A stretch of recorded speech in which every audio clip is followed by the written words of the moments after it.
ಸುಂದರೀಕರಣ ಕಾಮಗಾರಿ ಮಂಡ್ಯ ನಗರದ ಕಲ್ಲಳ್ಳಿಯ ಬೆಂಗಳೂರು ಮೈಸೂರು ರಸ್ತೆಯಿಂದ ಎಪಿಎಂಸಿ ಮುಖಾಂತರ ಸೇತುವೆಗಳ ನಿರ್ಮಾಣ ಮತ್ತು ರಸ್ತೆ ಸುಂದರೀಕರಣ ಕಾಮಗಾರಿ 3 ಕೋಟಿಗಳ ಅಂದಾಜು ಮೊತ್ತದಲ್ಲಿ ನಿರ್ಮಿಸಿ ನಿರ್ಮಿತಿ ಕೇಂದ್ರದಲ್ಲಿ ಘನತ್ಯಾಜ್ಯ ನಿರ್ಮಾಣ ಘಟಕದಲ್ಲಿ ಎಂಆರ್ಎಫ್ ಘಟಕ ನಿರ್ಮಾಣ ಘನತ್ಯಾಜ್ಯ ವಿಲೇವಾರಿ ಮಾಡಿ ಗಿಡಗಳನ್ನು ನೆಡಲು ಮತ್ತು ಐಇಸಿ ಕಾರ್ಯಕ್ರಮಗಳನ್ನು ಕೈಗೊಳ್ಳಲಾಗಿದೆ. ಸದರಿ ಉದ್ದೇಶಕ್ಕೆ 8.32 ಕೋಟಿ ಮೊತ್ತವನ್ನು ಮೀಸಲಿಸಲಾಗಿದೆ.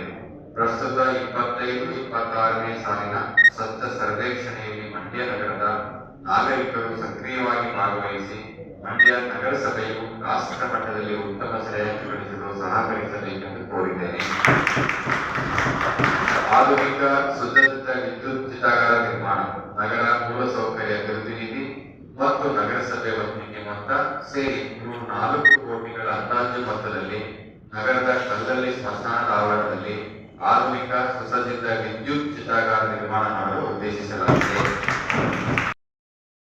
ಕೆಂಪೇಗೌಡರ ಪುತ್ಥಳಿ ನಿರ್ಮಾಣ ಮಂಡ್ಯ ನಗರದ ಬಹುಜನರ ನಿರೀಕ್ಷೆಯಂತೆ ಸಂಜೆಯ ವೃತ್ತದಲ್ಲಿ ಅತ್ಯಾಕರ್ಷಕ ನಾಡಪ್ರಭು ಕೆಂಪೇಗೌಡರವರ ಪ್ರತಿಮೆಯನ್ನು ರಾಜ್ಯ ಸರ್ಕಾರದ ಮಾನ್ಯ ಮುಖ್ಯಮಂತ್ರಿಗಳ ಮೂಲಸೌಕರ್ಯ ಅಭಿವೃದ್ಧಿ ಅನುದಾನದಲ್ಲಿ ರು 2 ಕೋಟಿಗಳ ಅಂದಾಜು ಮೊತ್ತದಲ್ಲಿ ಲೋಕೋಪಯೋಗಿ ಇಲಾಖೆ ವತಿಯಿಂದ ನಿರ್ಮಾಣ ಮಾಡಲಾಗುವುದು. ನಾಡಪ್ರಭು ಕೆಂಪೇಗೌಡ ರಸ್ತೆಯ ಮುಂದುವರಿದ ಕಾಮಗಾರಿ ಮಂಡ್ಯ ನಗರದ ನಾಡಪ್ರಭು ಕೆಂಪೇಗೌಡ ರಸ್ತೆಯನ್ನು ಎಂವಿಸಿ ಬೇಕರಿಯಿಂದ ಗೌರಿಶಂಕರ್ ಕಲ್ಯಾಣ ಮಂಟಪದವರೆಗೆ ರಾಜ್ಯ ಸರ್ಕಾರದ ಮಾನ್ಯ ಮುಖ್ಯಮಂತ್ರಿಗಳ ಮೂಲಸೌಕರ್ಯ ಅಭಿವೃದ್ಧಿ ಅನುದಾನದಲ್ಲಿ ರು 3 ಕೋಟಿಗಳ ಅಂದಾಜು ಮೊತ್ತದಲ್ಲಿ ಲೋಕೋಪಯೋಗಿ ಇಲಾಖೆ ವತಿಯಿಂದ ರಸ್ತೆಯನ್ನು ಉನ್ನತೀಕರಿಸಲಾಗುವುದು.